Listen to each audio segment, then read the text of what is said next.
มื้อนี้ก็มาตึกปลาเนาะเซียนสันเพชร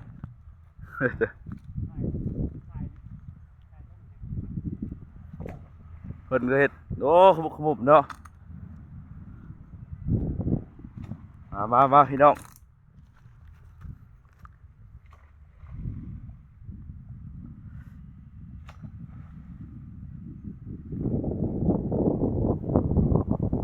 บรรยากาศเย็นๆ